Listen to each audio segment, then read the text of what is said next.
Hello students, अब हम अगला टॉपिक लेंगे कि एल्डिहाइड केवल एल्डिहाइड बनाने की विधियाँ। इसके पहले में हमने उन विधियों पर चर्चा की थी जिनके द्वारा एल्डिहाइड और कीटोन दोनों बनाए जा सकते थे। अब हम ऐसी विधियों के बारे में जानेंगे जिन विधियों से केवल एल्डिहाइड बनाए जा सकते हैं। ठीक है, तो इस प्रकार की हम मुख्य 4 विधियों पर चर्चा करेंगे जो इम्पोर्टेंट हैं, मुख्य हैं। वो कौन कौन सी हैं? पहली तो जो विधि है तो वो है रोजनमुंड अपचयन।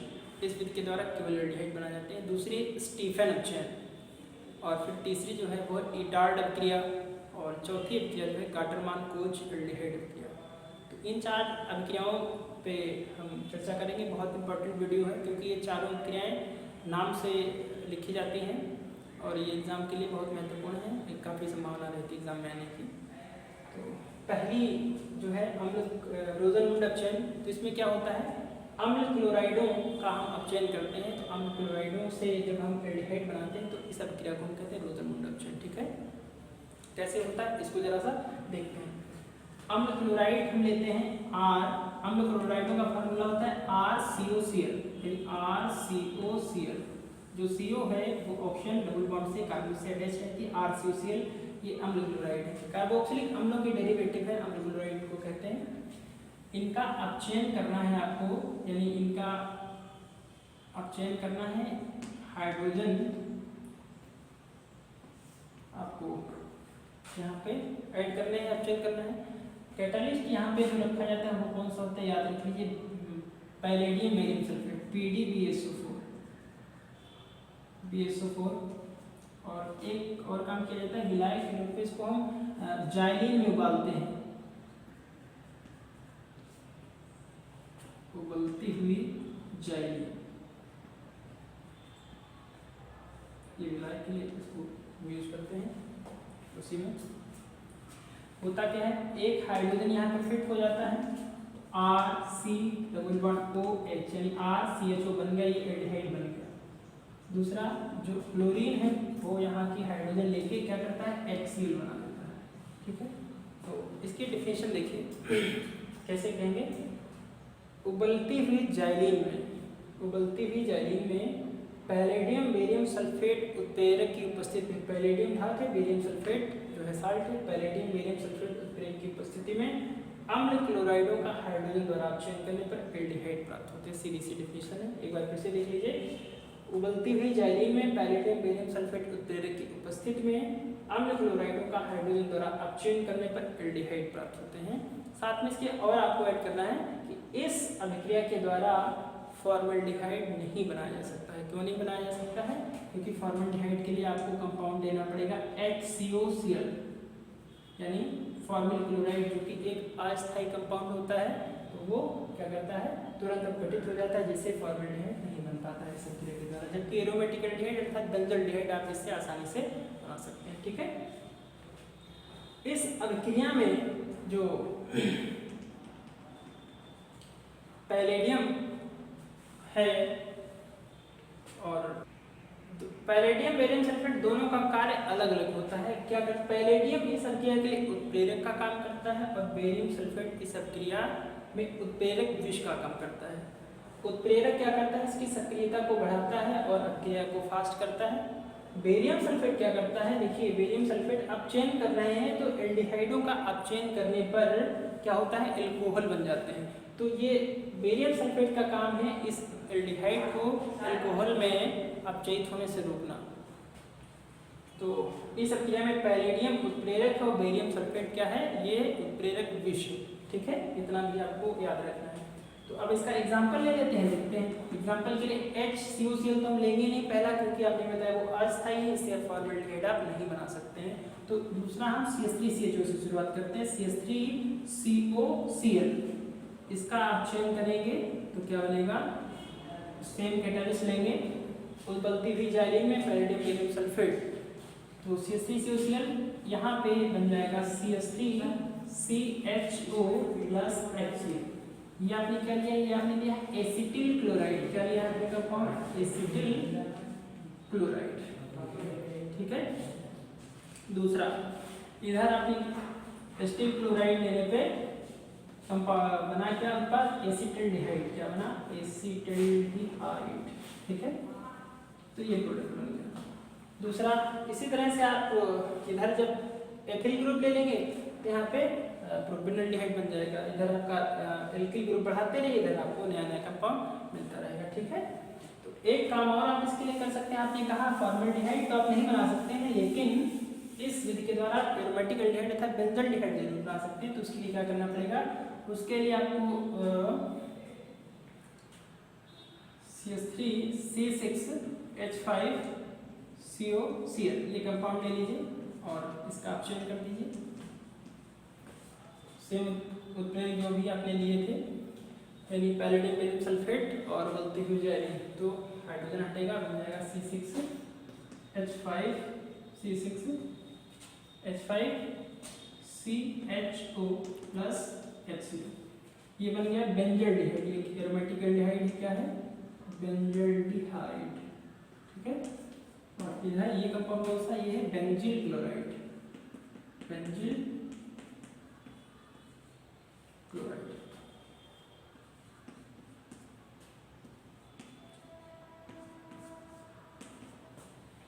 ठीक है, तो ये हो गया अम्ल क्लोराइड से।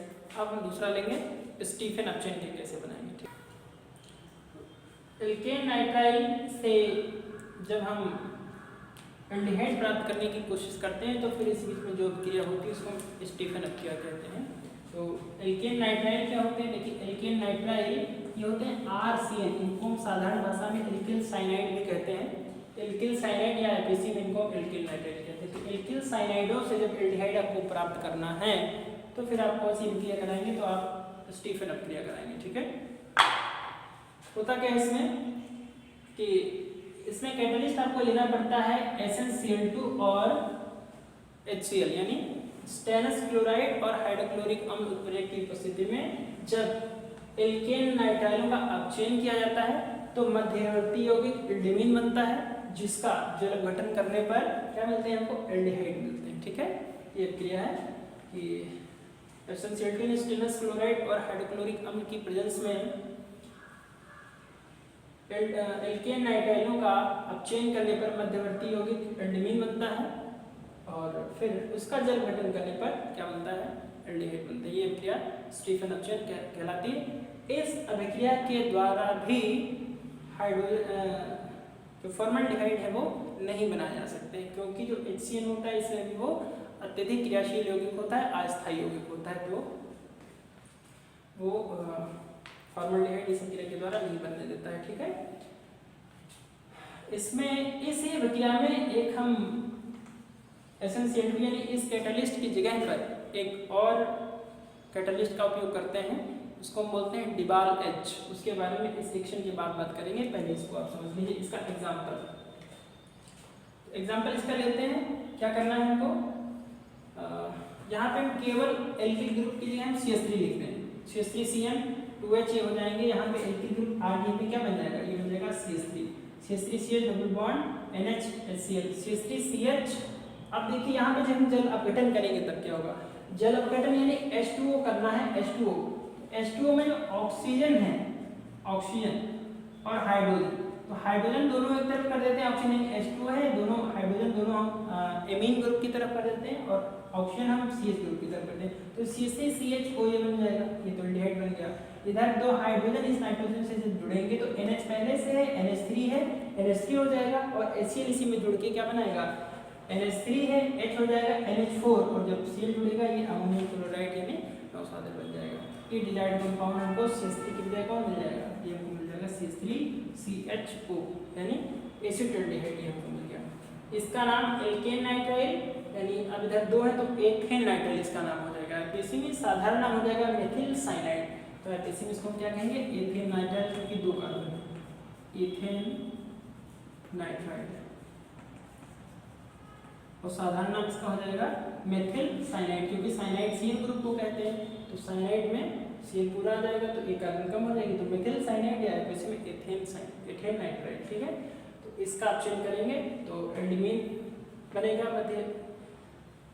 अब एल्डिमीन का नाम क्या हो जाएगा, क्योंकि दो कार्बन है तो एसिटल्डिमीन बन जाएगा। एसिटल्डिहाइड है, इधर अमोनिया इमीन है तो एसिटल्डिमीन एल्डिमीन हो जाएगा इसका नाम, और इधर एसिटाल्डिहाइड बन गया।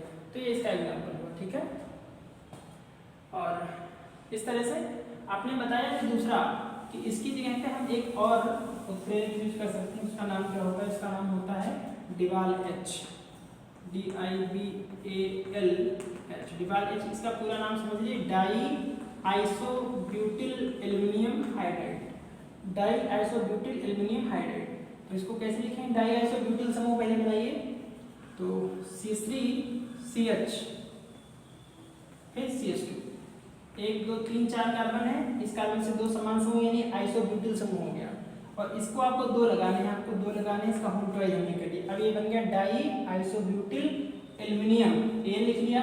हाइड्राइड कहने का मतलब आप उसमें H आपको लगाना है, डाई आइसोब्यूटिल एल्युमिनियम हाइड्राइड, ये इसका फॉर्मूला होता है। तो इसके प्रेजेंस में भी हम क्या कर सकते हैं, एल्केन नाइट्राइलो से एल्डिहाइड प्राप्त कर सकते हैं। इस कंपाउंड की खासियत ये होती है कि ये कार्बन यानी ये नाइट्रोजन ट्रिपल बॉन्ड कार्बन, इस ट्रिपल बॉन्ड को या इस डबल बॉन्ड को तो ये अपचयित कर देता है, लेकिन ये जो 2 कार्बन है C डबल बॉन्ड C, यानी इसको हम एथिलीनिक बंध कह सकते हैं, यानी जब 2 कार्बन की वजह डबल बॉन्ड या ट्रिपल बॉन्ड होते हैं तो उसको ये अपचयित नहीं कर पाता है। कहने का मतलब ये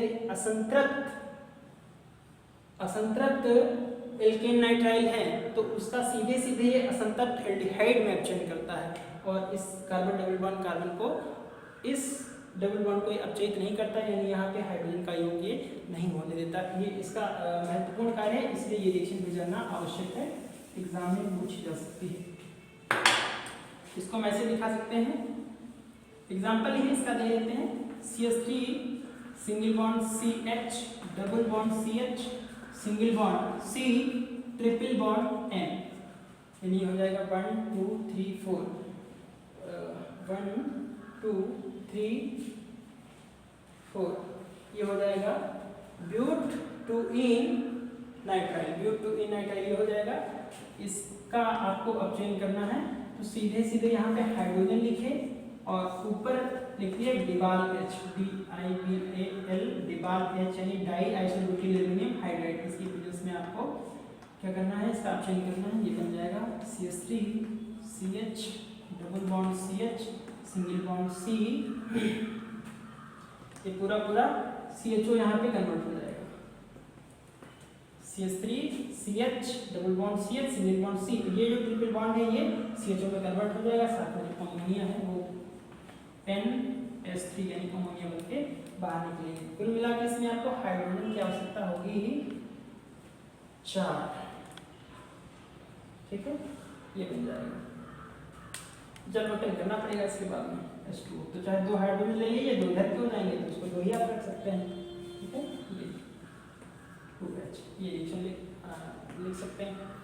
तो ये बन गया। अब इससे क्या होगा, इससे आपको असंतृप्त एल्डिहाइड अगर आपको बनाना है कि हमारा टारगेट है हमको असंतृप्त एल्डिहाइड बनाना है, क्रोटन एल्डिहाइड इसका नाम है साधारण, तो असंतृप्त एल्डिहाइड आपको अगर बनाना है तो आप डिवाइल H का प्रयोग कर सकते हैं, क्योंकि ये जो कार्बन डबल बॉन्ड कार्बन होता है उसको अपचयित नहीं करता है, उसको उसी रूप में जो है रिटेन रखता है, बाकी इसके अतिरिक्त जो डबल बॉन्ड या ट्रिपल बॉन्ड होते हैं इनको ये अपचयित कर देता है। तो ये हो गया CN से इसको उसने CHO में कन्वर्ट कर दिया।